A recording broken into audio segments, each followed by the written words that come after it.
ایسے لوگ جو خود بھی کنجوسی کرتے ہیں اور دوسروں کو بھی کنجوسی کی تلقین کرتے ہیں اور اللہ نے ان کو اپنے فضل سے جو کچھ دے رکھا ہے اسے چھپاتے ہیں، اور ہم نے ایسے ناشکروں کے لیے ذلیل کر دینے والا عذاب تیار کر رکھا ہے۔ اور جو خرچ بھی کریں تو اللہ کے لیے نہیں بلکہ لوگوں کے دکھانے کو، اور ایمان نہ اللہ پر لائیں نہ روز آخر پر، اور جس کا ساتھی شیطان ہوا تو کچھ شک نہیں کہ وہ برا ساتھی ہے۔ اور اگر یہ لوگ اللہ پر اور روز قیامت پر ایمان لاتے اور جو کچھ اللہ نے ان کو دیا تھا اس میں سے خرچ کرتے تو ان پر کیا مصیبت آ پڑتی، اور اللہ ان کو خوب جانتا ہے۔ اللہ کسی کی ذرہ بر بھی حق تلفی نہیں کرتا، اور اگر کسی نے نیکی کی ہوگی تو اس کو کئی گنا کر دے گا اور اپنے ہاں سے اجر عظیم بخشے گا۔ بھلا اس دن کیا حال ہوگا جب ہم ہر امت میں سے احوال بتانے والے کو بلائیں گے اور تم کو اے نبی صلی اللہ علیہ وآلہ وسلم ان لوگوں کا حال بتانے کو بطور گواہ طلب کریں گے۔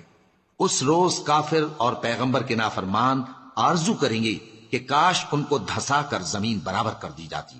اور وہ اللہ سے کوئی بات چھپا نہیں سکیں گے۔ مومنو، جب تم نشے کی حالت میں ہو تو جب تک ان الفاظ کو جو منہ سے کہو سمجھنے نہ لگو نماز کے پاس نہ جاؤ،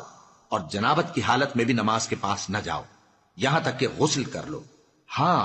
اگر بحالت سفر رستے چلے جا رہے ہو اور پانی نہ ملنے کے سبب غسل نہ کر سکو تو تیمم کر کے نماز پڑھ لو، اور اگر تم بیمار ہو یا سفر میں ہو یا کوئی تم میں سے بیت الخلا سے ہو کر آیا ہو یا تم نے عورتوں سے مقاربت کی ہو اور تمہیں پانی نہ ملے تو پاک مٹی لو اور منہ اور ہاتھوں کا مسح کر کے تیمم کر لو، بے شک اللہ معاف کرنے والا ہے، بخشنے والا ہے۔ بھلا تم نے ان لوگوں کو نہیں دیکھا جن کو کتاب سے حصہ دیا گیا تھا کہ وہ گمراہی کو خریدتے ہیں اور چاہتے ہیں کہ تم بھی رستے سے بھٹک جاؤ، اور اللہ تمہارے دشمنوں سے خوب واقف ہے، اور اللہ ہی کافی کارساز ہے اور اللہ ہی کافی مددگار ہے۔ اور یہ جو یہودی ہیں ان میں کچھ لوگ ایسے بھی ہیں کہ کتاب اللہ کے کلمات کو ان کے مقامات سے ہٹا دیتی ہیں اور کہتے ہیں کہ ہم نے سن لیا اور نہیں مانا، اور کہتے ہیں سنو نہ سنوائے جاؤ،